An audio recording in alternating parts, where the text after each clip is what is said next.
that we made a slight change to two of our amendments, which are similar, that deal with age. He'll also be distributing those. And we also have hard copies in both official languages for consideration as well, too. So those can be, that's fine. Yeah.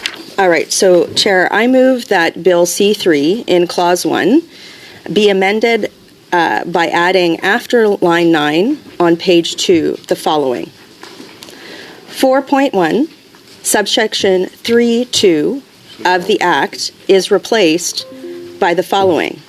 2. Paragraph 1A does not apply to a person if, at the time of their birth, neither of their parents was a citizen, lawfully admitted to Canada for permanent residence, or a protected person under the Immigration and Refugee Protection Act. So I'll briefly outline my rationale as this is being distributed. So this Bill C3, the bill before us, fundamentally alters how citizenship by descent is applied to Canada. And the reason why I have approached or proposed this amendment is because a decade of the Liberals' high levels of immigration have profoundly altered Canada's immigration system and the landscape around it.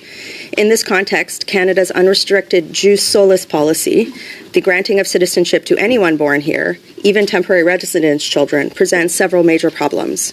For starters, the status quo presents obvious challenges as immigration levels have outpaced housing, healthcare, and job growth. This has led to social tensions, but the problems go far beyond these concerns.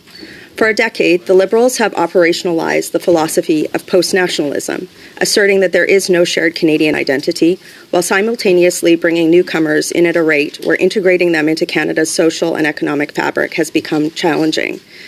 The result of this coupling of misguided policy and poor management of the immigration system has led to the breaking of Canada's long-held immigration consensus and confusion over the responsibilities associated with Canadian citizenship. Anti-immigrant sentiment is also shamefully on the rise, as Canadians mistakenly blame those who recently came to Canada instead of the Liberal government's abysmally broken post-national immigration system. I'm almost done. These post-national Liberal policies have sent a message that there is no need for Canadian citizens to defend shared Canadian pluralistic values, like freedom of conscience and religion, freedom of thought and belief, freedom of association, and the equality of men and women. These practices have also virtually eliminated the expectation that anyone seeking to become a Canadian needs to abandon any violent, extreme, or hateful prejudices they once may have held and to contribute to the nation. Said differently, colleagues, the government has, through a post-nationalist and large-scale or mass immigration policy, brought into question the intrinsic value of Canadian citizenship. And without immediate reversal, this philosophy risks permanently breaking Canada's peaceful pluralism and long-standing consensus for immigration. And so you have the amendment before you today. This is why I've moved it. Today, there are millions of people living in Canada on temporary visas, comprising an astonishing 7% of the country's population, a situation never before seen in Canadian history. There are another estimated 500,000 undocumented persons living in Canada, too, as well as 300,000 people in the asylum queue, many of whom will have bogus claims. Many of the millions of temporary residents are set to have their visas expire or have already expired. In this context, colleagues, it's not much of a stretch to foresee that Canada's practice of having no restrictions on soli citizenship acquisition is likely to be abused by people seeking to stay in the country after their visa expires or after a bogus asylum claim is found to be invalid. This is because while having a child on Canadian soil theoretically grants no immediate stay rights to parents who are temporary residents, in practice, court rulings, a deeply broken asylum system, protracted appeals, and sluggish deportations functionally allow them to remain. Recent videos, especially one circulating over this weekend on social media advertising this loophole, suggest this may be the case. The number of people born in Canada to temporary or undocumented residents is not publicly tracked, but recent policies by Canadian hospitals charging temporary residents for giving birth suggest it is a problem. And birth tourism, the practice of non-residents, for example, those on visitor visas, traveling to Canada to have their child on Canadian soil so that they can obtain citizenship, is also on the rise.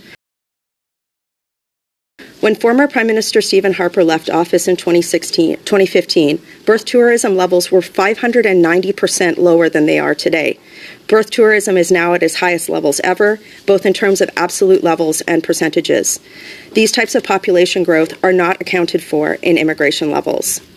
In this context, Canada is an outlier by granting unconditional birthright citizenship and should move into alignment with peer nations like the UK and Germany, which are also experiencing unprecedented immigration crises. And what I've in front of you today, colleagues, is to restrict birthright citizenship to permanent residents, at least one person being a permanent resident, one parent being a permanent resident or a citizen. This would align Canada within other peer nations and would somehow, I don't support Bill C-3, but it could restore the value of Canadian citizenship that has been eroded over the last 10 years. Colleagues, without changes to the current unrestricted system of birthright citizenship, as well as the federal government's relatively porous border policies, Canada risks inviting further organized birth tourism and immigration fraud, as well as further clogging an overwhelmed processing and appeals pipeline. Being a Canadian should mean someone to something who acquires it, and that meaning should be derived from significant enough ties to our nation that a deep understanding of responsibilities associated with being Canadian becomes joyfully entrenched within a new citizen's fibre. Canadian immigration law and policy should vigorously protect that principle and not erode it. I think that scrapping the bill in front of us would be a good place to start, but it needs to be severely amended, and we are going to be proposing other smart amendments to this bill to protect the value of Canadian citizenship today. But folks, the decade of unfettered mass immigration, the further erosion of the value of our citizenship through bills like this, and an entrenched and operationalized post-nationalist viewpoint from this government has led to a lot of people not understanding what being a Canadian is. And frankly, we see that in the Minister of National Identity. The Minister of National Identity said, there's no one way to be a Canadian. He didn't talk about respect for rule of law or protecting democratic institutions. And we have a former Prime Minister who said that Canada is a post-national state. The current Prime Minister only could define Canada as not being American. And if these are the leaders of our country, we have a problem with how we obtain citizenship. So if C3 is to proceed, I believe that we should proceed by restricting birthright citizenship to one parent, at least one parent having permanent residence or citizenship, and move ourselves in alignment with other peer nations. Thank you.